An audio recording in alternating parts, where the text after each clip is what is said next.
اللهم صل على محمد وعلى آل محمد كما صليت على إبراهيم وعلى آل إبراهيم في العالمين إنك حميد مجيد.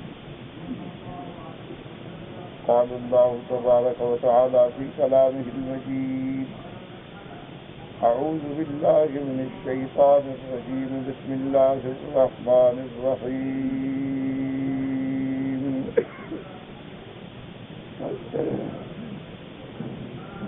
وإذا أنعمنا على الإنسان أعرض ونأى بجانبه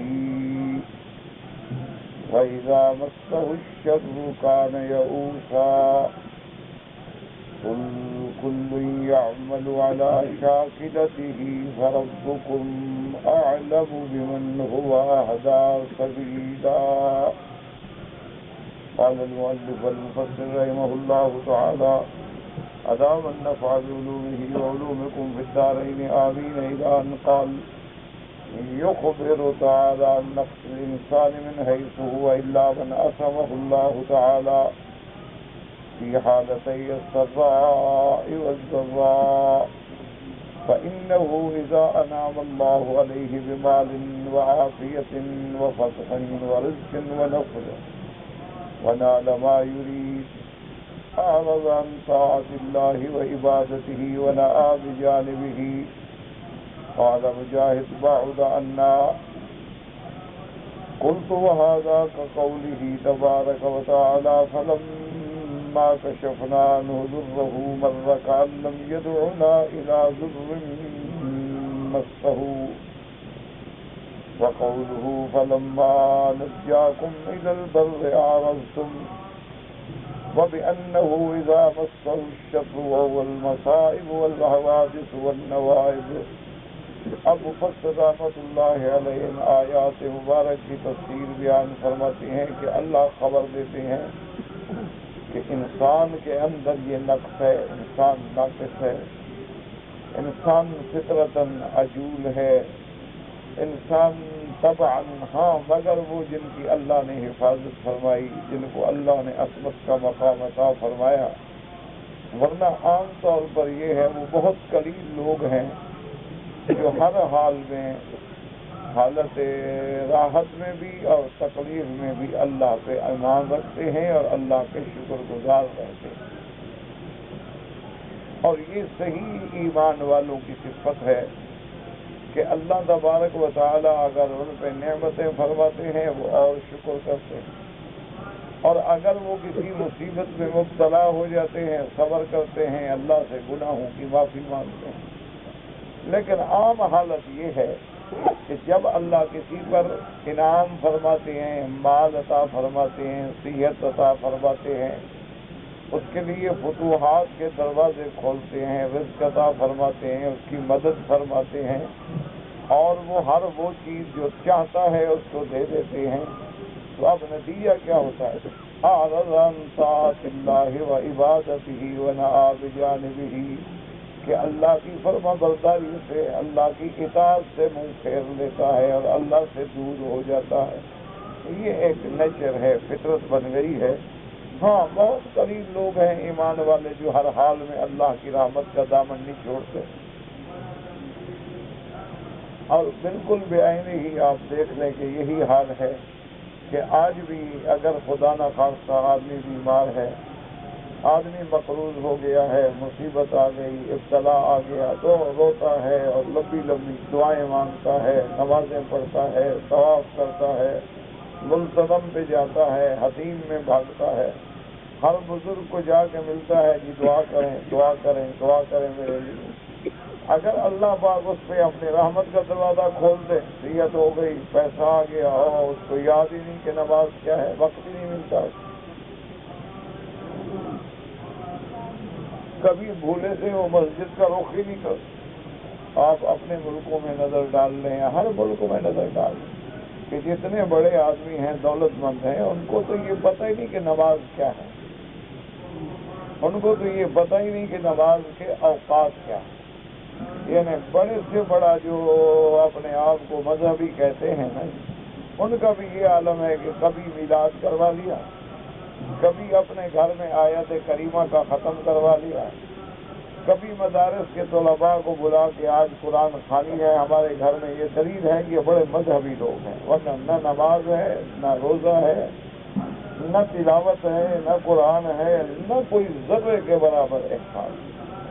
یعنی آپ ان سے پوچھیں کہ جی فجر کی نماز کس وقت ہوتی ہے، وہ کبھی اٹھے ہوں تو بتائیں آپ، وہ تو اٹھتے 11 بجے ہیں، ان کا تو ناشتہ ہی 11 بجے سے شروع ہوتا ہے، اور پھر اس کے بعد یوں آپ دفتر ہے، دولت ہے، گاڑیاں ہیں، سیر ہے، تفریح ہے، یاد ہی نہیں کہ کیا خدا، کیا نماز، کیا قرآن، کیا۔ اچھا انہی آدمی پہ کوئی مصیبت آ جائے، دل کا دورہ پڑ جائے، ہسپتال میں آ جائیں، پھر کھڑے ہیں یہ دعا کریں کہ اللہ پاک مہربانی کرے۔ تو اللہ نے فرمایا یہ حال ہے انسان کہ جب ہم ان پہ انعام کرتے ہیں تو ہم سے رخ پھیر دیتا ہے، اور جب ہم پکڑ لیتے ہیں تو پھر نا امید ہو کے بیٹھ جاتا ہے۔ مفسر رحمۃ اللہ علیہ فرماتے ہیں جیسے اللہ پاک نے قرآن مقدس میں دوسرے مقام پہ بھی ارشاد فرمایا فَلَمَّا كَشَفْنَا عَنْهُ ضُرَّهُ مَرَّ كَأَن لَّمْ يَدْعُنَا إِلَىٰ ضُرٍّ مَّسَّهُ، کہ جب ہم اس کو کسی مصیبت سے نکال لیتے ہیں، ایسے ہوتا ہے کہ کبھی جو ہے اس کو مصیبت آئی نہیں تھی، بھول جاتا ہے، یاد تک بھی نہیں کرتا ہے۔ اور جیسے اللہ نے فرمایا فَلَمَّا نَجَّاكُمْ إِلَى الْبَرِّ أَعْرَضْتُمْ، کہ جب ہم تم کو کشتیوں میں ڈوبنے سے بچا لیتے ہیں اور طوفانوں سے نکال لیتے ہیں اور تم خشکیوں پہ پہنچ جاتے ہو، پھر اللہ کو بھول جاتے، اللہ تبارک و تعالیٰ کی اطاعت اور فرما برداری کو بھول جاتے ہو، کبھی یاد بھی نہیں ہوتا۔ اسی لیے یہاں پر اس ملک میں بھی جو پرانے خاندانی لوگ ہیں، عرب ہیں، تو وہ لوگ بتلاتے ہیں، وہ کہتے ہیں کہ جب باہر سے لوگ آتے ہیں نا نئے نئے، تو پہلے سال تو ایسے معلوم ہوتا ہے کہ یہ فرشتے ہیں، دوسرے سال انسان ہوتے ہیں، اور جو پرانے ہوتے ہیں پھر شیطان ہوتے ہیں۔ کہتے ہیں کہ یہ ایک نیچر ہوتی ہے، پہلے سال آئے گا اس کو کعبہ شریف کا بھی حیا ہے، مدینہ شریف کا بھی حیا ہے، اپنے اوقات کا بھی حیا ہے، اور اخلاق ہے، محبت ہے۔ جو جو پرانے ہوتے جائیں گے بس تاش کھیل رہے ہیں، جوا کھیل رہے ہیں، فلموں پہ بیٹھے ہیں، سی ڈیز لگا کے بیٹھے ہیں، ڈش پہ بیٹھے ہیں، جو دنیا کے فوائد ہیں، منکرات ہیں، بکواس ہیں، ان کی زبان پہ ہیں۔ اذان کا وقت آئے گا دروازہ بند کر کے اندر چھپ جائیں گے، اور اس کے بعد کسی دوسری جگہ نکل جائیں گے، نماز ہوگی پھر واپس آ جائیں گے، یعنی احساس تک نہیں۔ ہر دروازے پہ مسجد ہے، ہر محلے میں مسجدیں ہیں، ہر سڑک پہ مسجدیں ہیں، کوئی ایسا گھر نہیں ہے، ممکن ہی نہیں ہے کہ جہاں اذان کی آواز نہ جاتی ہو۔ لیکن کتنے لوگ ہیں ذرا آپ چل پھر کے دیکھ لیں، جن کو آپ جانتے ہیں انہی پہ نظر ڈال لیں، دور جانے کی ضرورت نہیں۔ آپ کے 10 دوست ہیں، 20 واقف ہیں، 4 آدمی واقف ہیں، ان پہ نظر ڈال لیں، ان میں کتنے نمازی۔ اچھا اسی طرح حرم شریف میں بھی نظر دوڑا لیں کہ صف اول میں یہ ہر نماز میں باقاعدگی سے آنے والے وہ لوگ ہیں جو اللہ کی رحمت سے 60 سے اوپر ہیں، یعنی جب ریٹائر ہو جاتے ہیں نا جی، کسی کام کے نہیں رہتے، تو 100 چوہا کھانے کے بعد بلی پر حج پہ چلی جاتی ہے ماشاءاللہ، کہ چلو بھی یہ دنیا دیکھ بلی اب خدا کو بھی راضی کر رہے ہیں، اللہ سے بھی ڈرامہ کرتے ہیں، اللہ تبارک و تعالیٰ سے بھی دھوکے والی بات کرتے ہیں، لیکن پھر بھی بہرحال خاتمہ اچھا ہو جائے تو بڑی بات ہے۔ لیکن حالات یہ ہیں، آپ دیکھ لیں کتنے نوجوان ہیں جو صف اول میں نماز پڑھتے ہیں، کتنے کالجوں کے لڑکے ہیں، کتنے یونیورسٹیوں کے لڑکے ہیں، کتنے پڑھے لکھے لوگ ہیں، کتنی بڑی فیملیوں کے نوجوان ہیں جو صف اول میں نماز پڑھتے ہیں۔ اگر کوئی پڑھتا بھی ہے تو کہیں دور دروازے پہ کھڑا ہو جائے گا اللہ اکبر، اگر کہیں کوئی پڑھتا بھی ہے تو اپنے گھر میں نماز ہو گئی، جب یاد آیا وضو کیا اور اس کے بعد کھڑا ہو گیا، اللہ اکبر نماز پڑھا۔ اور نماز ماشاءاللہ کیسے پڑھتے ہیں، ایک ہاتھ یہاں ہوگا اور دوسرا ہاتھ یہاں ہوگا، ماشاءاللہ یہ نماز ہوگی۔ اور نماز کے دوران میں یا رومال بنا رہے ہیں یا جیب میں موبائل چیک کر رہے ہیں کہ بھول تو نہیں آیا میری جیب میں ہے کہ نہیں، کون سی نماز ہے؟ انا للہ و انا الیہ راجعون۔ ایسے حال میں نماز پڑھنے سے تو ڈر لگتا ہے کہ کہیں اللہ ہمیں اسی بے ادبی میں نہ پکڑ لے کہ تم کو میرے دربار میں آنے کے بعد بھی میرا خوف نہیں آتا، میرے سامنے حاضر ہو کر بھی تمہارے دل کے اندر کوئی کپ کپی جاری نہیں ہوتی کہ موسیقی لگی ہوئی ہے، گانے بج رہے ہیں اور ماشاءاللہ داڑیاں بھی ہیں، ماشاءاللہ نماز میں بھی حضرت آئے ہوئے ہیں۔ انا للہ و انا الیہ راجعون وإلی اللہ المشتقى۔ بس ہم وہ تو جیسے حضرت شاہ جی فرماتے تھے نا کہ بھئی ہمیں کہنے کی عادت پڑ گئی ہے اور لوگوں کو سننے کی عادت پڑ گئی۔ ہم کہتے کہتے مر جائیں گے، یہ سنتے سنتے مر جائیں گے، بات وہیں رہے گی جہاں کھڑی ہے۔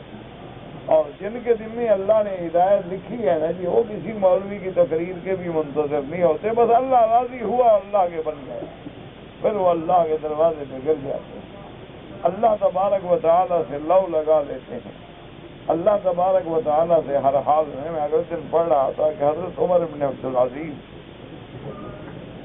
رحمت اللہ علیہ جو اپنے وقت میں جن کو ثانی عمر کا لقب ملا، یعنی حالانکہ وہ تابعین کے دور کے آدمی، یعنی انہوں نے اپنے دور میں عدل، انصاف، اسلام، تقوی، زہد پہ ایسے عمل کیا کہ لوگ یہ سمجھتے تھے کہ اللہ نے حضرت عمر دوسرا پیدا کر دیا۔ تو حضرت عمر بن عبدالعزیز رحمۃ اللہ علیہ رات کو اپنے گھر میں تشریف لائے تو اپنی بچیوں کو ملنے کے لیے کہ اپنے بیٹیوں کی خیر عافیت پوچھ لوں، تو بیٹیوں نے دور سے سلام کیا اور سب بیٹیوں نے ایسے تقریباً منہ پہ کپڑا رکھا ہو۔ تو حضرت عمر بن عبدالعزیز حیران ہو گئے کہ آج میری بچیوں کو کیا ہو گیا ہے کہ بات کرتی ہیں لیکن منہ پہ کپڑا دیا ہوا ہے۔ تو آپ نے پوچھا اپنے اہلیہ سے کہ کیا بات ہے؟ انہوں نے کہا کہ کئی دن سے ہمارے گھر میں فاقہ تھا، تو آج ان بیچاریوں کو بصل وصل ملا ہے کچا، تو وہ انہوں نے اس کو کاٹ واٹ کے اسی سے کچھ روٹی کا گزارا کیا۔ تو ان کے منہ میں جو کہ ہوا آ رہی ہے وہ ڈر رہی ہیں کہ آپ کو ہوا نہ پہنچے، تو اس وجہ سے ان بیچاریوں نے اپنے منہ پہ کپڑا رکھا ہوا ہے۔ تو حضرت عمر بن عبدالعزیز رحمۃ اللہ علیہ رونے لگ گئے کہ بادشاہ ہو، امیر المومنین ہو، اور گھر میں بیٹیوں کے بعد روٹی نہ ہو، کچے بصل سے روٹی کھا رہے۔ تو حضرت عمر بن عبدالعزیز رحمۃ اللہ علیہ روتے رہے، اور رونے کے بعد جب آپ کا طبیعت سنبھل گئی تو آپ نے فرمایا اپنی بیٹیوں سے کہ دیکھو بات سنو، دو باتیں، اگر تمہیں دولت کی اور آرام کی تلاش ہے تو کوئی مشکل نہیں ہے، میں بادشاہ ہوں، 1 منٹ میں آپ کے لیے تمام دنیا کی دولت تمہارے قدموں میں ڈال سکتا ہوں، لیکن تمہارے باپ کو پھر جہنم میں جلنا پڑے گا، تو اگر تم باپ کو جہنم میں جلا کر اپنی دنیا کی راحت چاہتی ہو تو میں انتظام کر دیتا ہوں، اور اگر چاہتی ہو کہ تمہارا باپ جو ہے وہ اللہ کے امتحان سے بچ جائے اور جہنم سے بچ جائے تو پھر فقر سے پھر گزارا کرنا ہوگا۔ تو بیٹیوں نے کہا کہ نہیں، ہم بالکل راضی ہیں، آپ ہماری وجہ سے کسی ابتلا میں اور کسی مصیبت میں مبتلا نہ ہو جائیں، ہم شہزادیاں ہو کر بھی بھوک سے گزارا کرتے ہیں۔ یہ لوگ تھے، اللہ تبارک و تعالیٰ کی مخلوق تھی، اللہ تبارک و تعالیٰ ان پہ کروڑوں کروڑوں کروڑوں رحمتیں فرمائے۔ حضرت عمر بن الخطاب رضی اللہ تعالیٰ عنہ کے زمانے میں ملک فتح ہوا تو وہاں سے مشک آیا۔ مشک جو ہوتا ہے نا جی، اس کو کہتے ہیں مشک نافع، یہ ہرن کی جھلی میں بھی ہوتا ہے، ایک بلہ ہوتا ہے اس کی جھلی میں بھی ہوتا ہے، اور بھی اللہ عالم کہاں کہاں ہوتا ہے، بہرحال تو بڑی قیمتی چیز ہے اور ہر دور میں اسے قیمتی سمجھا گیا، اس سے دوائیں بھی بنتی ہیں، عطر مشک بھی بنتا ہے، تو کافی مقدار میں حضرت کی خدمت میں مشک آیا۔ تو اب حضرت رضی اللہ تعالیٰ عنہ کے لیے یہ امتحان ہو گیا کہ اس مشک کا وزن کرنا، پھر مجاہدوں میں تقسیم کرنا اور ہر مجاہد کا حصہ بنانا وہ آسان بات تو نہیں۔ تو آپ پریشان بیٹھے تھے، تو آپ کی بیگم نے پوچھا کہ کیا بات ہے؟ تو پوچھا یہ مسئلہ ہے، میں بڑا پریشان ہوں کہ اس کا وزن کرنا، کوئی ماہر آدمی ملے کہ وہ اس کے حصے بنائے اور حصے برابر ہوں اور کوئی کمی بیشی نہ ہو۔ تو نے کہا کہ امیر المومنین آپ مجھے دے دیں اور مجھے بتا دیں کہ کتنے حصے بنانے ہیں۔ الحمدللہ میں بڑے گھر کی عورت ہوں اور ہم نے مشک استعمال بھی کیا ہے، دیکھا بھی ہے، وزن بھی کیا ہے، میں جانتی ہوں۔ حضرت عمر نے فرمایا کہ نہیں، میں آپ کو اجازت نہیں دے سکتا، مجھے یقین ہے کہ آپ دیانت سے، امانت سے حصے بنائیں گی، لیکن وزن کے دوران جو آپ کے ہاتھوں کو لگے گا، جو کپڑے کو لگے گا، جو آپ کو زیادہ مل جائے گا، قیامت میں اس کا جواب عمر کو دینا پڑے گا۔ لہٰذا میں ایسے امتحان میں اپنے آپ کو نہیں ڈالنا چاہتا۔ اندازہ فرمائیں جو لوگ اس بات سے ڈرتے تھے، امیر المومنین ہے اور وقت کا بادشاہ ہے اور دنیا کے بادشاہ جس کا نام سن کے کانپتے تھے، رضی اللہ تعالی عنہ وارضاہ، اپنے کپڑے کو خود ٹانکا لگا لیتے تھے۔ حضرت عمر رضی اللہ تعالی عنہ چادر باندھ کے اور بیت المال کے اونٹوں کی صفائی کرتے تھے، اور چادر باندھ کے جناب گلے میں قمیض بھی نہیں، سر پہ کپڑا نہیں، پاؤں میں جوتی نہیں ہے، اور بیت المال کا کمرہ بن رہا ہے تو اس کے لیے اینٹیں بنا رہے ہیں، اپنے ہاتھ سے تیار کر رہے ہیں، رضی اللہ تعالی عنہ وارضاہ۔ اس کے مقابلے پہ آپ اپنا حال دیکھیں، ہم اپنا حال دیکھیں۔ آپ کا رونا کیا روئیں بھائی، ہم سے تو اپنے مولویوں کے بیٹے نہیں سنبھالے جاتے، تمہارا گلہ کیا کریں؟ تمہیں کب ہم نصیحت کریں؟ تمہیں تو نصیحت تب کریں نا جب ہم خود ٹھیک ہو جائیں، ہماری اولادیں ٹھیک ہو جائیں، ہمارا طبقہ ٹھیک ہو جائے۔ آج ہمارے اپنا حال یہ ہے کہ جس مولوی کو اللہ نے تھوڑی سی عزت دے دی ہے، آپ جناب دیکھیں اس کی لینڈ کروزر دیکھیں، اس کے گن مین دیکھیں، اس کے موبائل کے ماڈل دیکھیں، اس کے کپڑا دیکھیں، اس کا جناب کریز دیکھیں، اس کا اٹھنا بیٹھنا دیکھیں، 5 اسٹار ہوٹلوں سے نیچے اس کی رہائش نہیں ہوتی ہے۔ جب ہمارا یہ حال ہو گیا ہے کہ اللہ کا دین بیچ کر اللہ کے، دیکھو نا کوئی آدمی جو ہمیں آگے پیسہ دے گا کیوں دے گا؟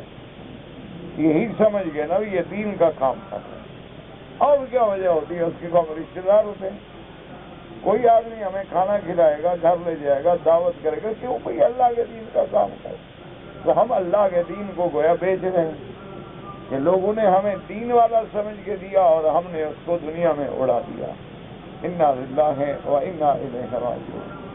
اسی لیے تاریخ میں آتا ہے واقعہ کہ حضرت بی بی رابعہ بصریہ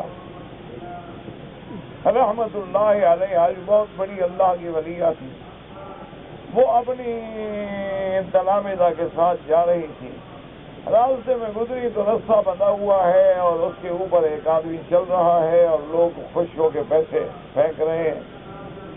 تو بی بی صاحبہ نے اپنے ساتھیوں سے، ہمجولیوں سے کہا کہ ھذا خیر منا، یہ بندہ ہم لوگوں سے بہتر ہے۔ تو سب چپ ہو گئے، لیکن جب گھر واپس پہنچی بی بی صاحبہ تو تلامذہ نے عرض کیا حضرت وہ ایک سرکس دکھانے والا تماشبین ہے، تماشا کر رہا ہے، نہ نماز ہے، نہ روزہ ہے، نہ خدا ہے، نہ رسول ہے، اور ہم 24 گھنٹے الحمدللہ مسجد میں ہیں، مدرسے میں ہیں، تعلیم میں ہیں، ذکر میں ہیں، قرآن میں ہیں، اور آپ نے کہہ دیا کہ وہ ہم سے اچھا ہے۔ آپ نے فرمایا کہ ہاں، انہ یکسب الدنیا بالدنیا ونحن نکسب الدنیا بالدین، وہ دنیا کو دنیا کے بہانے سے تو کما رہا ہے نا، وہ دنیا کما رہا ہے لیکن تماشا بھی تو دنیاوی دکھا رہا ہے۔ ہم تو اس لیے برے ہیں کہ دین کا تأثر دے کے لوگوں سے دنیا حاصل کرتے ہیں۔ ہم اپنے آپ کو عالم اور پیر اور بزرگ اور مجاور حرم اور ماشاءاللہ مہاجر مکی اور مدنی اور پتہ نہیں کیا کیا، اور باہر جا کے لوگوں کے دولت پہ، ایمان پہ ڈاکے ڈالتے ہیں۔ انا للہ و انا الیہ راجعون۔ اللہ تبارک و تعالی ہمارے حال پہ رحمت کرے۔ اچھا، خدا کی شان ہے، میں تو ایک عجیب امتحان میں مبتلا ہوں، بس دعا کریں کہ اللہ میری مدد فرمائے کہ اب جہاں جاؤ جناب اللہ رحمت فرمائے، ہر آدمی نے اپنے نام کے ساتھ آگے مکی لگا دیا۔ اب میرے لیے امتحان بن گیا ہے، جہاں جائیں گے چندہ کر رہے ہیں، پیسے لے رہے ہیں، کون جی؟ مکی صاحب آئے تھے۔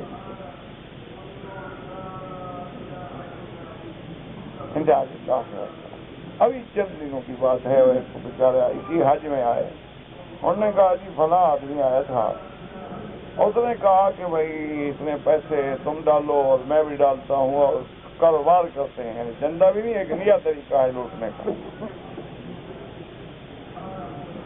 تو کاروبار کریں گے اور اس میں بڑا فائدہ ہے، اور اتنا یہاں یہ چیز اتنا سستی ہے اور ہمارے ملک میں اتنا مہنگی ہے اور یہ ہے، اور ان کا بڑے سب باغ دکھائے جناب۔ تو انہوں نے کہا کہ بھی آپ سے کوئی ہمارا اتنا تعارف نہیں ہے۔ انہوں نے کہا بھی آپ مکی صاحب کو جانتے ہیں؟ انہوں نے کہا کمال ہے، اس کو کون نہیں جانتا ہے؟ الحمدللہ، اللہ کا شکر ہے، پوری دنیا جانتی ہے، ہمارے تو وہ بڑے مہربان ہیں، دوست ہیں۔ تو انہوں نے کہا آپ ان سے میرے بارے میں پوچھ لیں،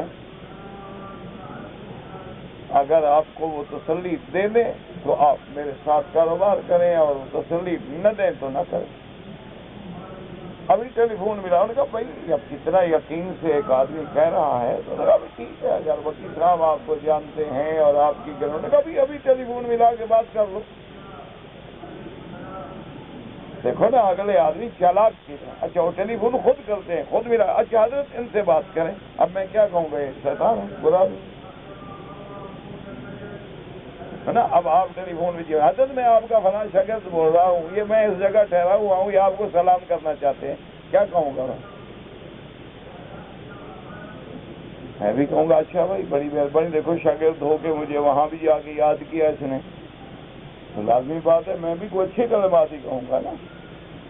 تو انہوں نے کہا کہ جناب ٹھیک ہے، بس آپ کو تسلی کی، بس ہماری تسلی ہوگی، 20,000 پاؤنڈ پتہ نہیں کتنا اس نے مارا ان کو۔ اب سال گزر گیا جناب، وہ پیسے بھی گئے، کاروبار بھی گیا۔ اب حج میں آئے تو وہ جناب ایک آدمی کے پاس گئے کہ جی فلاں آدمی نے ہمارے ساتھ یہ ظلم کیا، اور ہم نے تو بس مکی صاحب کے نام پہ بھول کے دے دیا۔ اس نے کہا مکی صاحب نے تم سے کہا تھا کہ نہیں؟ مکی صاحب سے پوچھا تھا نہیں؟ ان کو پھر مکی صاحب کے نام پہ کیسے بھول گئے آپ؟ میرے پاس ہے۔ میں نے کہا مجھے تو کبھی آپ نے 20 ریال نہیں دیے ہیں، میرے نام پہ آپ نے 20,000 دے دیا تھا، کوئی عقل کی بات کرو۔ انہوں نے کہا جی نہیں، آپ کا تو اس میں قصور نہیں ہے، لیکن بہرحال مال تو ہم نے آپ کے نام پہ کھائی۔ میں کہا میرے نام پہ جتنا مال کھاؤ تو اس کا بھی میرا قصور۔ انا للہ و انا الیہ راجعون۔ اچھا چند دن پہلے میرا اپنا بڑا قریبی دوست ہے، میں بازار سے گزر رہا تھا تو وہاں وہ کبھی لکھا ہوتا ہے نا الخیر، دیار الخیر فلاں، کہنے لگا جی ماشاءاللہ یہ سارے ہوٹل آپ کے ہیں؟ ہاں جناب بالکل ماشاءاللہ۔ میں کہا آپ کو کمرہ چاہیے؟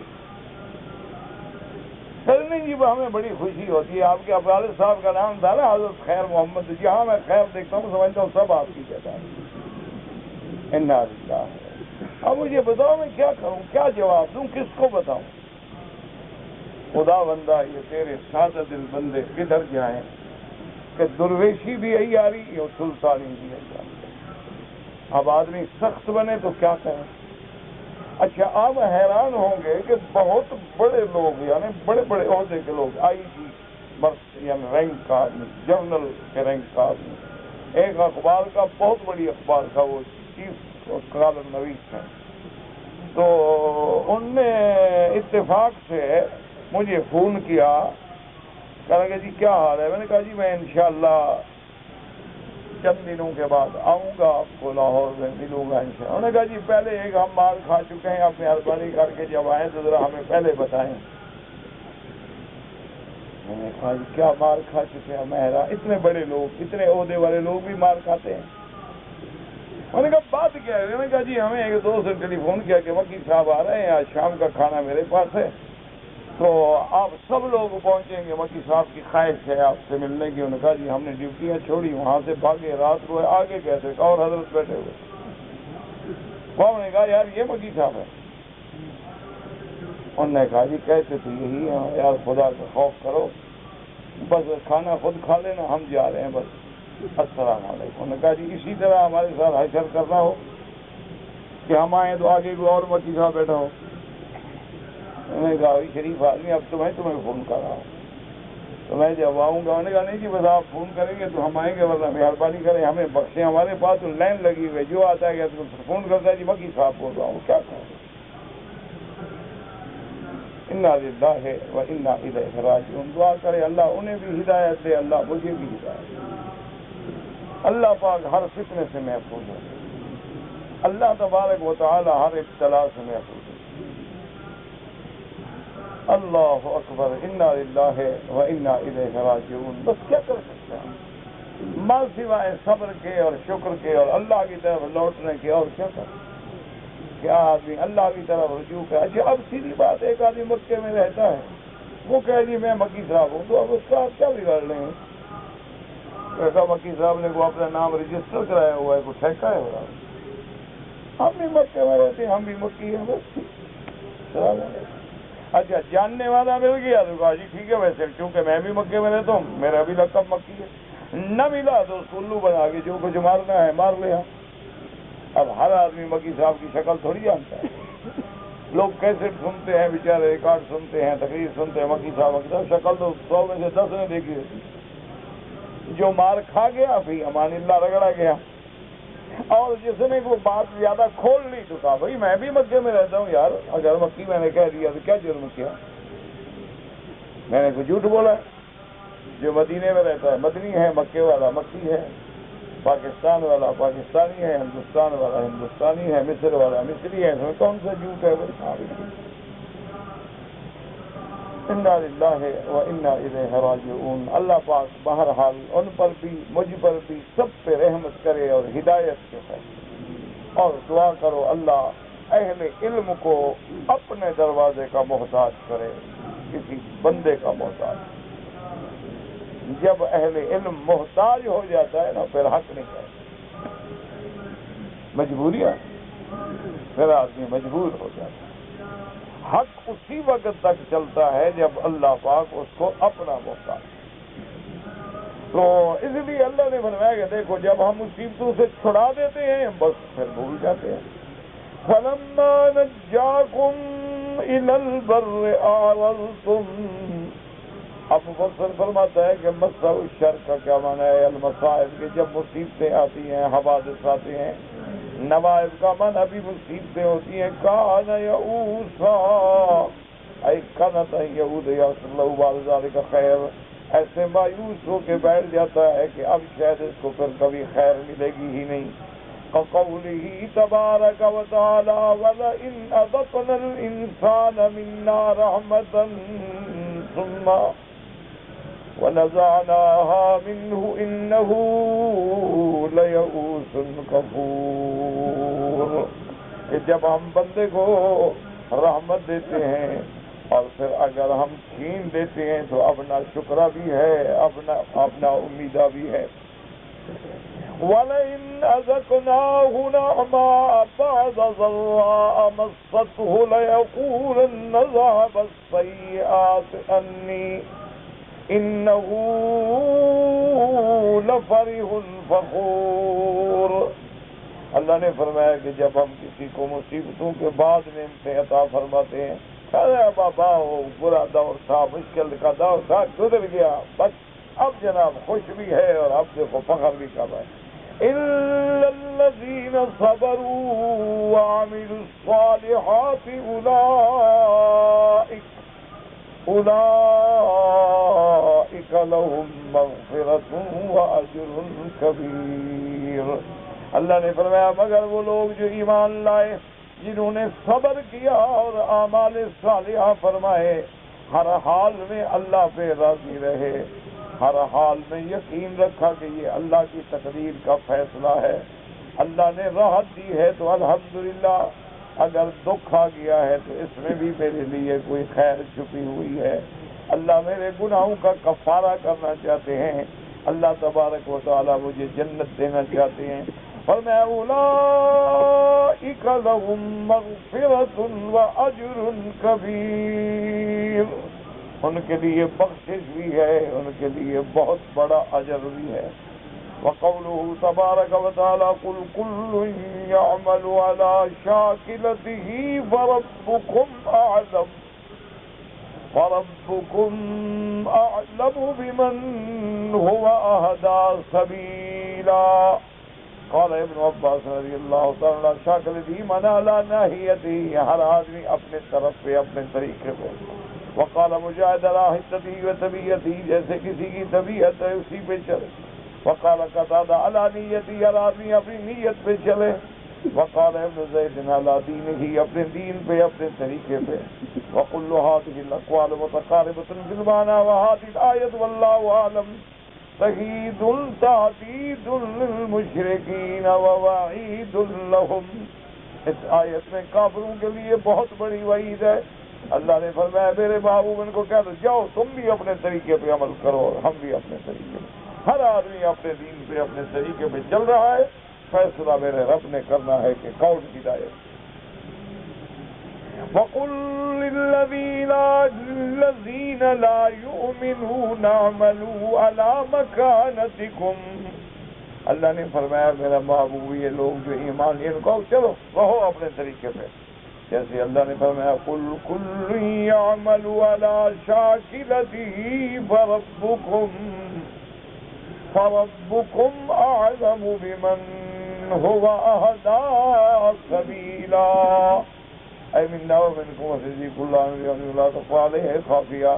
اللہ جانتا ہے میں یا تم کون ہدایت پہ ہیں، کیونکہ اللہ کے آگے تو کوئی چیز چھپی ہوئی نہیں. ہر کسی کو اس کے عمل کے مطابق ٹھکانہ دیں گے. یہ بہت بڑی وعید ہوتی ہے کہ اللہ فرمائے کہ جاؤ تم مرو، تم اپنے طریقے پہ رہو اور مسلمان اپنے طریقے پہ. یہ معمولی بات نہیں، ورنہ اللہ نے تو پیغمبر بھیجے ہیں کہ ان کو بلاؤ ایمان کی طرف، ان کو دعوت دو، ان کو ہدایت کی طرف بلاؤ. لیکن جب پیغمبر کہہ کہ جاؤ جس طریقے پہ ہو مرو تم بھی کرو اور ہم بھی کر رہے ہیں، یہ اللہ جانتے ہیں کہ حد سے پہنچ. وَيَسْأَلُونَكَ عَنِ الرُّوحِ قُلِ الرُّوحُ مِنْ أَمْرِ رَبِّي وَمَا أُوتِيتُم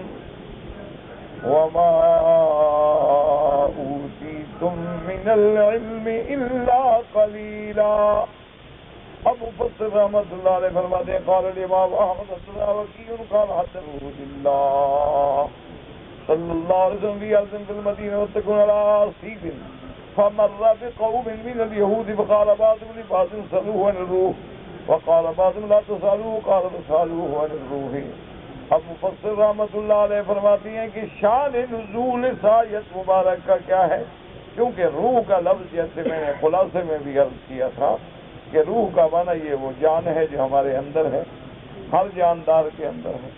اور روح کا لقب جو ہے وہ حضرت جبریل کا بھی لقب روح الامین ہے، حضرت جبریل کا لقب بھی روح القدس ہے، حضرت عیسیٰ علیہ السلام کا لقب بھی روح اللہ ہے. اسی طرح اللہ نے قرآن کو بھی فرمایا اوحینا الیک روحا من امرنا. لیکن یہ آیت جو اتری ہے تو اسی روح کے بارے میں جو انسان کی حیات کا باعث ہے.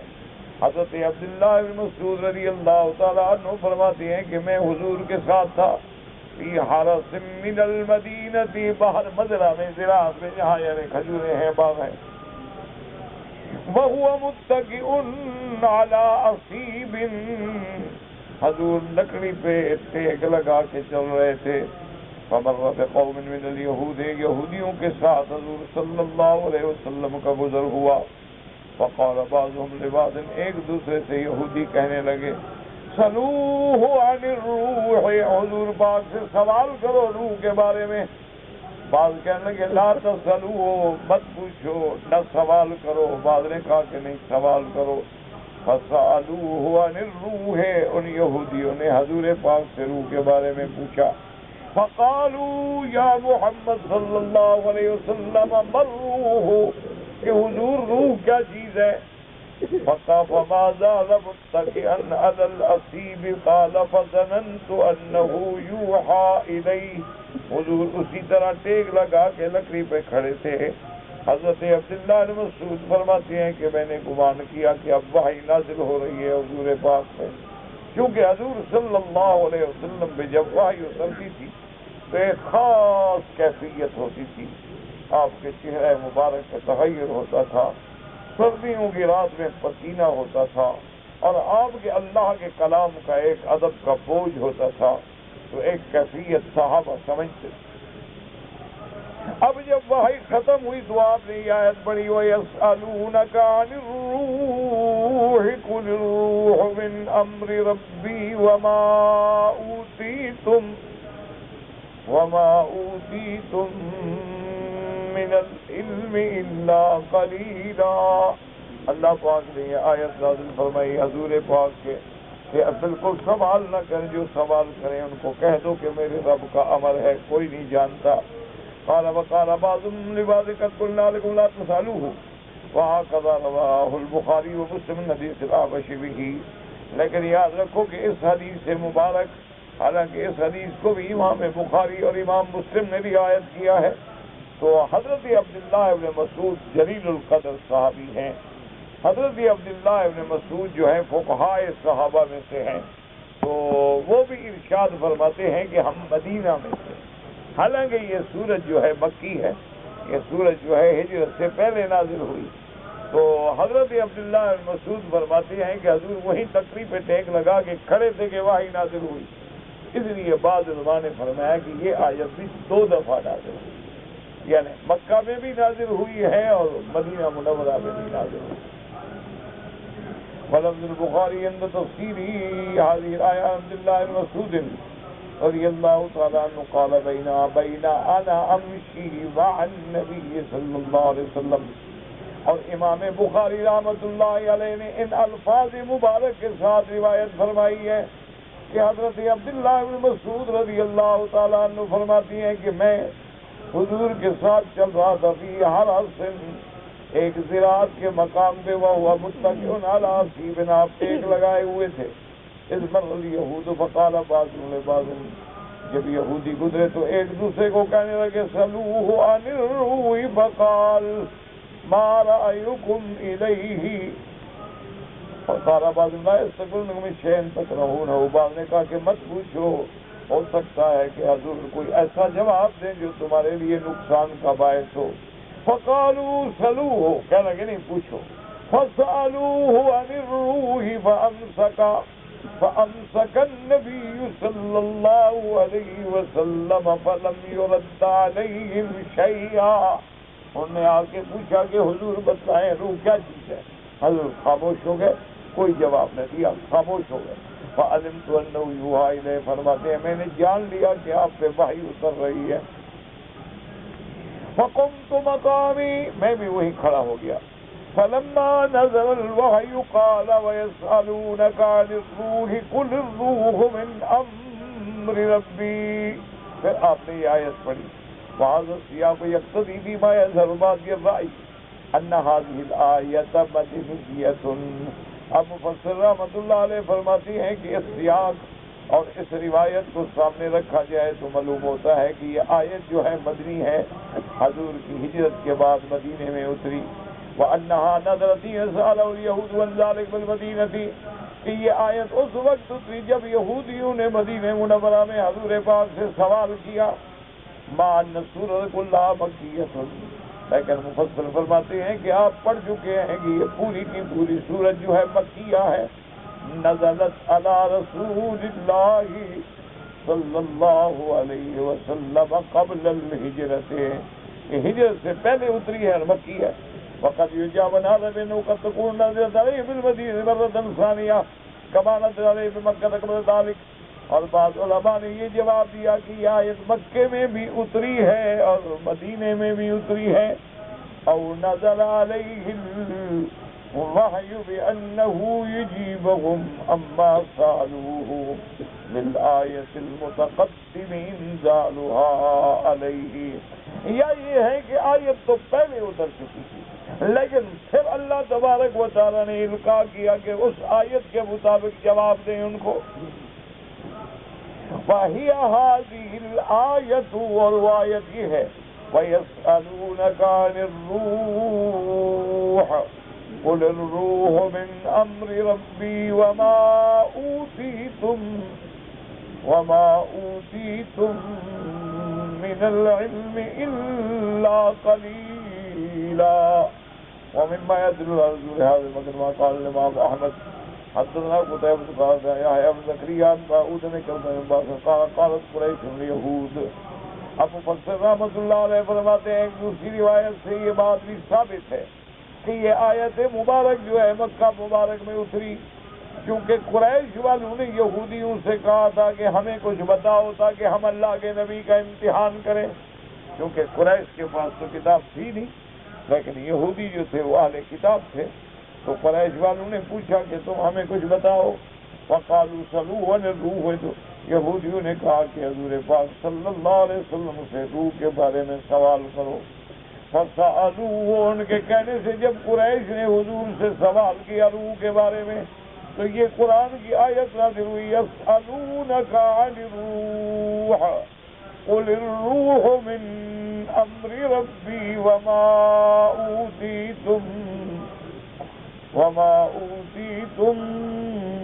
من العلم الا قلیلا. اب فرماتے ہیں قالوا اوتینا علما کثیرا، کہنے لگے کہ نہیں ہمیں تو بڑا علم ملا ہے، ہمیں تورات ملی ہے. ومن اوتي التوراة علما كثيرا قال وانزل الله تبارک وتعالى.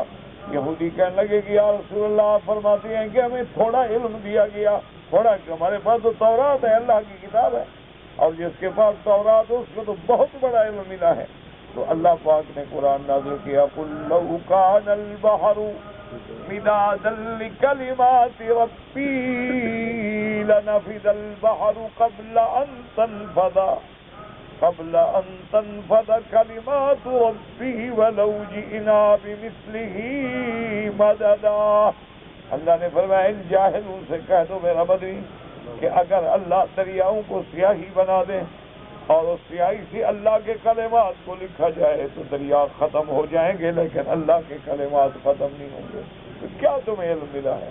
تو اللہ تبارک و تعالیٰ کے خزائن علوم سے جو قطرہ بھی نہیں ہے جو ساری دنیا کو ملا ہے. اب اس کے بعد جناب فرماتے ہیں وقد روى ابن جرير عن محمد بن المثنى عن عبد الاعلى عن داود النکرمۃ قال سأل اہل الکتاب، اہل کتاب نے میرے آقا سے پوچھا رسول اللہ صلی اللہ علیہ وسلم وانزل اللہ وسلم کرے روح ولا وقاسم انا لم نؤتوا الا قليلا وقد اوتینا التوراة والحکمۃ. اب وہ یہودی کہنے لگے کہ حضور آپ فرماتی ہیں کہ ہمیں تھوڑا علم دیا گیا ہے، حالانکہ ہمیں تو تورات دی گئی ہے، اور تورات جو ہے وہ حکمت ہے، اور جس کو حکمت بھی نے فقط اوتی خیرا کثیرا ومن یؤت الحکمۃ فقد اوتی خیرا کثیرا فنزلت لو انما فی الارض من شجرۃ اقلام والبحر يمده من بعده سبعة ابحر ما نفدت کلمات اللہ. اللہ نے فرمایا میرا بدری آپ ان کو بتا دیں کہ اگر دنیا میں جتنے درخت ہیں یہ قلم بن جائیں اور سارے دریا سیاہی بن جائیں اور اس جیسے اور 7 دریا بھی سیاہی بن جائیں، یہ سب ختم ہو جائیں گے لیکن اللہ کی صفات ختم نہیں ہوں گی، اللہ کے کلمات ختم نہیں ہوں گے، کیونکہ یہ ساری چیزیں محدود ہیں. میرے اللہ کا علم جو ہے وہ لا محدود ہے، تو محدود لا محدود کا کیسے مقابلہ کر سکتا ہے؟ قال ما اوتیتم من علم نجاکم اللہ به من النار وهو كثير طيب وفي علم الله قليل. آپ نے فرمایا کہ جو اللہ نے تم کو علم دیا ہے تورات کا، اگر تم اس پہ عمل کرو تو اللہ اس کے ذریعے تمہیں جہنم سے بچا دیں گے، لیکن اللہ کے علم کے مقابلے پہ تو بہت تھوڑا ہے نا. ہاں تمہیں جہنم سے بچانے کے لیے بہت ہے کہ اگر آدمی تورات پہ عمل کرتا اپنے وقت میں، انجیل پہ عمل کرتا اپنے زمانے میں اور قرآن پہ عمل کرے اپنے زمانے میں تو نجات کا ذریعہ ہے، لیکن اللہ کے علم کا کون مقابلہ کر سکتا ہے؟ وقال محمد بن اسحاق بعد اصحابی عطاء بن يسار قال نزلت بمكة وما اوتيتم من العلم الا قليلا. فلما هاجر رسول الله صلی اللہ علیہ وسلم المدینہ اتاه احبار یہود وقالوا یا محمد صلی اللہ علیہ وسلم یبنان کا تقول ما اوتیتم من العلم الا قلیلا افعنیتنا من قوم قال كلا كثرين فقال انك تتلو ان اوتينا التوراة فيها عن كل شيء وقال لا في علم الله قليل وقد آتاكم الله ما علمتم به انتفعتم. اب اس حدیث میں آتا ہے کہ جب میرے آقا ہجرت فرما کے مدینہ منورہ میں تشریف لائے صلی اللہ علیہ وسلم تو یہودیوں کے بڑے بڑے عالم جو تھے وہ حضور کی خدمت میں آئے. انہوں نے کہا حضور آپ فرماتے ہیں کہ ہمیں تھوڑا علم دیا ہے، تو یہ تھوڑا علم جو ہے اس سے کیا مراد ہے؟ یعنی آپ کی امت مراد ہے یا ہم یہودی بھی مراد ہیں؟ آپ نے فرمایا تم بھی مراد ہو. انہوں نے کہا حضور ہمیں کیسے تھوڑا علم ملا ہے، ہمیں تو تورات ملی ہے. اور تورات کے بارے میں اللہ نے فرمایا ہے تبیان کل شیء، اس پہ ہر چیز کا بیان ہے۔ حضور پاک نے فرمایا بدبختو بات تو سمجھو کہ یہ واقعی بڑا علم ہے، لیکن اللہ کے علم کے مقابلے پہ تھوڑا ہے۔ وقت آتاکم اللہ، اللہ پاک نے تمہیں دیا ہے تورات، اگر تم اس کو جانو پڑھو امان لاؤ تو نفع ہوگا، لیکن اللہ کے علم کے مقابلے پہ تو بہت تھوڑی چیز ہے۔ وَأَنزَلَ اللَّهُ تَبَارَكَ وَتَعَالَى وَلَوْ أَنَّمَا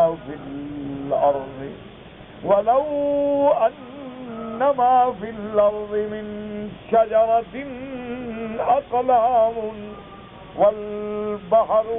وَالْبَحْرُ يَمُدُّهُ مِن بَعْدِهِ سَبْعَةَ أَبْحُرٍ مَا نَفَذَتْ كَلِمَاتُ اللَّهِ إِنَّ اللَّهَ عَزِيزٌ حَكِيمٌ واللہ اعلم۔ بھتیجے کی لڑکی سے ہاں نکاح ہو سکتا ہے، کفر کا کیا ہے؟ دونوں مسلمان ہو بس کفر ہے الحمدللہ۔ ایک آدمی نے نفلی روزے کی نیت کرنی تھی، اس کی اذان جب ہو رہی تھی تو آنکھ کھلی، اس نے اسی حالت میں اذان ختم ہونے سے پہلے پانی پی لیا، نیت کر لی انشاءاللہ روزہ تو ہو جائے گا، لیکن آئندہ احتیاط کرو۔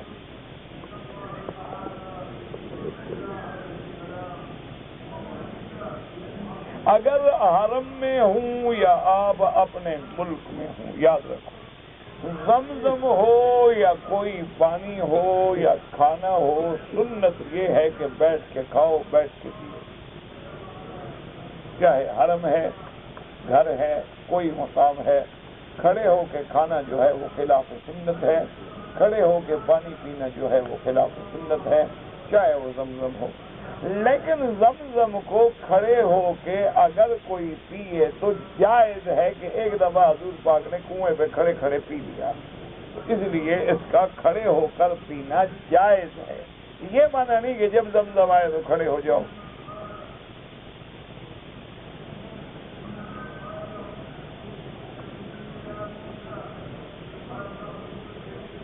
کہتے جی کہ عرفات کے دن جو ہے میری ڈیوٹی تھی، میں شام کو 5:30 بجے عرفات میں داخل ہوا، بالکل ٹھیک ہے، کوئی مسئلہ نہیں۔ اگر آپ نے احرام باندھ لیا، نیت کر لی لبیک پڑھتے ہوئے، 5:30 کیا مغرب کے بعد جائیں، رات میں جائیں، شام میں جائیں، یعنی صبح صادق سے پہلے بھی عرفات چلے گئے، اب حج ہو گیا الحمدللہ، اب تو 5:30 بجے پہنچ گئے تو کوئی مسئلہ نہیں، بالکل انشاءاللہ حج ٹھیک ہے۔ کہتے جی کہ میں نے کچھ ضروری کام کے سلسلے میں آپ سے ملنا ہے، تو آپ یہاں عشاء کے بعد بیٹھ جائیں، میں آؤں گا ملنے، کوئی مسئلہ ہے؟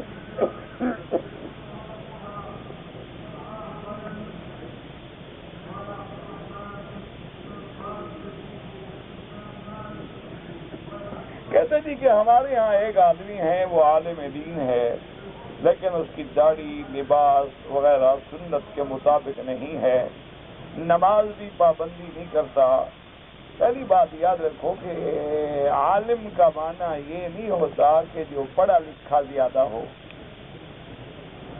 بات یاد رکھو، یہی تو بنیادی غلطی ہے کہ آپ ہر پڑھے لکھے کو عالم سمجھ لیتے ہیں۔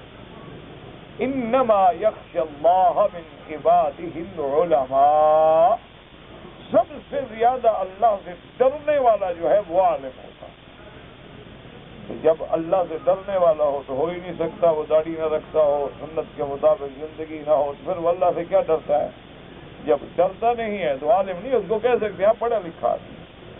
عالم ہونا جو ہے وہ تو بہت بڑی بات ہے، العلماء ورثۃ الانبیاء، عالم جو ہے وہ تو انبیاء کے وارث ہوتے ہیں۔ عالم تو وہ مقام ہے کہ نوم العالم عبادت، کہ عالم اگر سو بھی رہا ہے تو عبادت ہے۔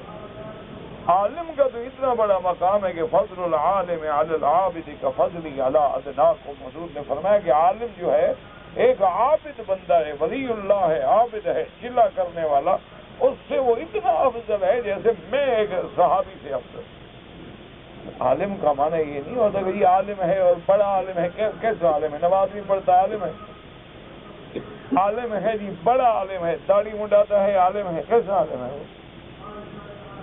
یہ نہیں ہے بات، ہمیشہ یاد، یہی تو مصیبت ہو گئی نا کہ آج ہر آدمی جس نے ایم اے کر لیا، پی ایچ ڈی کر لیا، انہوں نے تفسیر قرآن لکھ ڈالی. انہوں نے کہا جی میں اتنا عرصہ ہو گیا پروفیسر ہوں، میں قرآن کو نہیں سمجھتے کہ مولوی ٹھیکیدار ہے قرآن کا. اللہ کے بندے، نہ مولوی ٹھیکیدار ہے قرآن کا، نہ کوئی ٹھیکیدار ہے. اللہ نے قرآن سب کی ہدایت کے لیے اتارا ہے. اللہ سب کو پڑھنے کی، سمجھنے کی توفیق عطا فرمائے. لیکن قرآن پاک کو سمجھنے کے لیے 14 علوم کی ضرورت ہے. جب تک آدمی ان 14 علوم میں ماہر نہ ہو، علماء اس کو قرآن کی تفسیر کرنے کی اجازت نہیں ہے. وہ فرماتے ہیں اس کو کوئی حق نہیں پہنچتا کہ یہ قرآن کی تفسیر بیان کرے، کیونکہ مثلاً اگر صرف نہیں جانتا تو اس کو پتہ ہی نہیں کہ کون سا صیغہ ہے، کون سا باب ہے، ترجمہ کیسے کرے گا. اگر وہ نحو نہیں جانتا، اس کو پتہ ہی نہیں کہ مبتدا ہے یا خبر ہے، اس کو پتہ ہی نہیں جملہ اسمیہ ہے کہ فعلیہ ہے، اس کو پتہ ہی نہیں کہ یہ حال ہے، اس کو پتہ ہی نہیں یہ مفعول بہی ہے، مفعول لہو ہے، مفعول مطلق ہے، مفعول معو ہے، اس کو پتہ ہی نہیں یہ بدل ہے، بدل بعد البعد ہے، بدل کل البعد ہے، بدل اشتمال ہے. کیا ہے تو کیسے ترجمہ کرے گا قرآن کا؟ یہ تو ایسی بات ہے کہ جیسے کسی میٹرک پاس کو آپ جناب میڈیکل سٹور پہ کھڑا کر دیں کہ جی دواؤں کے نام پڑھتے جاؤ اور مریضوں کو دیتے جاؤ، تو انشاءاللہ پھر قبرستان ہی بڑھیں گے اللہ کے یہاں پر. پیدا یہی ضرور ہو جائے گا. یہی وجہ ہے کہ آج لوگ جو ہیں وہ کہتے ہیں جی میں قرآن کی فلاں تفسیر پڑھتا ہوں، لیکن فائدے کے بجائے گمراہ ہو جاتا. اس لیے ہمیشہ یاد رکھیں کہ عالم کا معنی یہ نہیں ہے کہ کتابیں زیادہ پڑھا ہوا ہے. عالم کا معنی یہ نہیں ہوتا کہ اس نے پی ایچ ڈی کیا ہے. عالم کا معنی یہ نہیں ہوتا کہ اس نے ایم اے کے تھیسس پہ بڑا عظیم مضمون لکھا ہے. عالم کا تو معنی ہی یہ ہے کہ اللہ سے ڈرنے والا، اور جو اللہ سے جتنا زیادہ ڈرے گا اتنا بڑا عالم ہوگا، اور جو اللہ سے نہیں ڈرتا ہے وہ تو جاہل ہے. وہ کیسے عالم ہے؟ آپ بلا وجہ نا عالم کو بدنام کریں. باقی تعلق رکھنا جو ہے وہ تو کافر سے بھی جائز ہے، تو اس سے تعلق رکھنے میں کیا ہے؟ تعلق تو آدمی کافروں سے بھی رکھ سکتا ہے. لہن دہن، اٹھنا بیٹھنا، کھانا پینا، معاملات، یہ تو کافر سے، یہودیوں سے، عیسائیوں سے، سکھوں سے، ہندو سے، سب سے ہے. کوئی مسئلہ نہیں. کہتے جی کہ ایک عالم دین، آج ہی میں نے خیال میں یہ صرف عالموں کے پیچھے لگا ہوا ہے ماشاءاللہ. ایک ہی آدمی ہے انشاءاللہ. اچھا، اس نے ایک عورت سے نکاح کیا. اچھا جی، نکاح کرنے کے وقت مہر کی رقم 2 لاکھ روپے 10 تولے زیور کی بات ہوئی کہ 2 لاکھ روپے نقد اور اپنا 10 تولے کا زیور کا دوں. لیکن یہ بات تو بتاؤ نا کہ یہ مہر عاجل تھی یا آجل تھی؟ اب مجھے کیا پتا کہ اس نے کیا کہا. جب وہ مولوی ہے تو آپ نے نکلنے کا راستہ تو رکھا ہوگا نا اس نے. دیکھو نا وہی آدمی جو شلوار پہنتے ہیں تو راستہ رکھتے ہیں. تو مولوی ہو کہ ایسی کچی مار تو نہیں کھاتا ہو. تو بہرحال اگر یہ مہر تھی عاجل یعنی معجل، فوراً دینے والی، تو فوراً دینی ہوگی. اگر یہ مہر تو ہے لیکن یہ شرط نہیں ہے کہ ہم فوراً دیں گے یا بعد میں دوں گا، تو اب اس نے اگر دے دیا ہے 6 تولے دے دیا تو باقی بھی دے دے گا. اب مجھے تو پتہ نہیں ہے نا کہ لکھا کیا ہے آپ نے. بہرحال یہ بڑے ایک ہمارا تھا، وہ مولوی نہیں تھا لیکن مولویوں کے ساتھ رہتے ہوئے کڑا ہوا تھا، ابھی بھی میرے خیال میں زندہ ہے. تو اس کا برادری سے جھگڑا ہو گیا. برادری نے جناب اس کو کمرے میں پکڑ لیا اور خوب مارا اور ظلم کیا اور کہا کہ بیوی کو طلاق ورنہ ہم تمہیں مار ڈالیں گے. اس نے لکھ دیا انہوں نے چھوڑ دیا. تو میں ادھر تھا، وہ جناب روتا ہوا رات کو 1-2 بجے میرے پاس پہنچ گیا. کہنے لگا جی حضرت میرے ساتھ یہ ظلم ہوا ہے، برادری نے مجھے مارا ہے اور مجھ سے بیوی کی طلاق لکھوائی. بیوقوفہ بڑھاپے میں جب نوجوان لڑکیاں شادی کرو گے تو یہ تو ہوگا. پتہ نہیں اب بڑھاپے میں جو آدمی نئی شادی کرے لڑکی تو یہ تو ہوگا، کبھی مار کھانی پڑے گی، کبھی محلے والے خوش رہیں گے۔ تو یہ تو میں نے کہا ہونا تھا۔ بہرحال کیا ہوا، کہتا ہے جی کہ وہ میں نے لکھ تو دیا استاد، لیکن بات یہ ہے کہ میں نے لکھا تھا نا وہاں بقلم خود لکھتے ہیں نا ہمارے یہاں بقلم خود، تو میں نے لکھا تھا بقلم خوف، خود میں نے نہیں لکھا۔ میں نے کہا پھر تو ٹھیک ہے تمہارا کام ہو گیا۔ تو میں نے تھندار سے کہا یار اس کی بیوی برآمد کرو۔ وہ بیچارہ گیا، اس نے صبح برآمد کی، کورٹ میں پیش ہوئی، اس کے حق میں بیان ہو گیا، اور وہ طلاق نامہ انہوں نے لکھا تھا بقلم خوف۔ مجسٹریٹ نے کہا کہ یہ بھائی مولوی ہے مضبوط کہ مار کھانے میں اتنا اس کو ہوش رہا ہے کہ خود کے بجائے خوف لکھ کے اپنی جان بچا گیا ہے، تو اس لیے آپ فکر نہ کریں، وہ مولوی بھی سمجھدار ہوگا، اس نے ضرور اپنے نکلنے کا راستہ ہوگا۔ اچھا تم کیوں غم میں پتلے ہو رہے ہو؟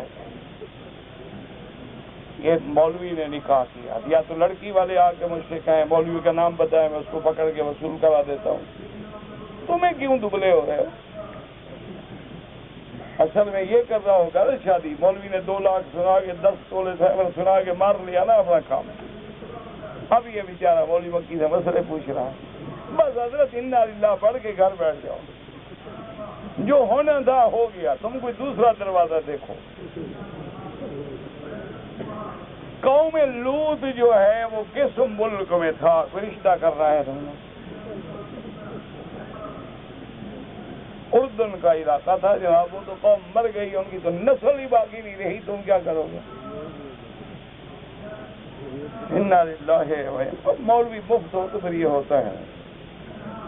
حضرت علی خلیفہ چہارم جو ہیں مجلس شورا سے ہیں یا زبردستی ہیں؟ پہلی بات یہ ہے کہ جب میں کہتا ہوں زبردستی ہیں تو کیا اتار دو گے؟ ہاں جی اتار دیں گے۔ شورا سے ہیں تو آپ ان کو جا کے ابھی ہار ڈالیں گے؟ زمانہ 1400 سال گزر گئی، اپنے ایمان کو بچاؤ۔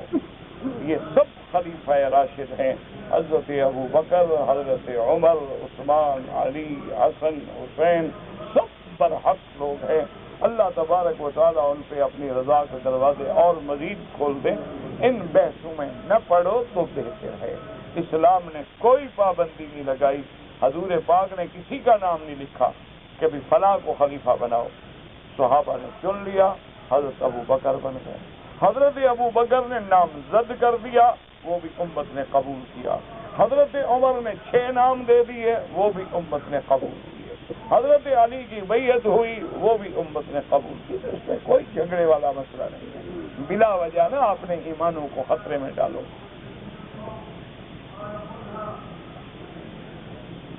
کہتے جی پرفیوم میں الکوہل ہوتی ہے، جب تمہیں پتہ ہے الکوہل ہوتی ہے نہ لگایا کرو، تو مولوی سے پوچھنے کی کیا ضرورت ہے؟ ہاں جب تمہیں تحقیق ہے، خود لکھ رہے ہو کہ اس میں الکوہل ہے تو نہ استعمال کرو، بات ختم۔ اگر ایک آدمی عرفات کے میدان میں غسل کرے اور احرام کی دونوں چادریں کھول کے حمام میں جا کے غسل کرے تو کیا ہو گیا ہے؟ چادریں نہیں کھولے گا تو غسل کیسے کرے گا؟ کہہ رہے چادریں کھولنے سے احرام بھاگ جاتا ہے کہیں؟ عقل کرو، چادریں کھولے، نہائے، چادر خراب ہو گئی ہے بدل لے، احرام گندا ہو گیا اور بدل لے، دھو ڈالے، کیا ہے؟ کچھ بھی نہیں ہوتا۔ میں نے مدینے کا ارادہ کیا ہے، اللہ سب کو نصیب کرے، اور کوئی میرے دوستوں میں جانے والا ہو تو مجھے بتائے، میں نے ایک کاغذ بھیجنا ہے مدینہ منورہ۔ یعنی کچھ جاننے والا دوست کا معنی یہ نہیں ہوتا۔ اللہ سب کی مشکلات رفع فرمائے، اور سب سے بہتر عمل جو ہے نا جی مشکلات میں، وہ ہے حسبنا اللہ و نعم الوکیل۔ چلتے پھرتے اٹھتے بیٹھتے، وضو ہے نہیں ہے، بس ہر وقت زبان پہ ایسی چڑھال ہونا کہ ہر وقت زبان سے نکلے یہی کلمہ حسبنا اللہ و نعم الوکیل۔ بس یقین سے پڑھو اور دیکھو کہ اللہ کیسے مشکلیں حل کرتے ہیں۔ مشکلیں حل کرنے والی اسی کی ذات ہے، اور جب اللہ کافی ہو جائے پھر کون ہمیں روک سکتا ہے؟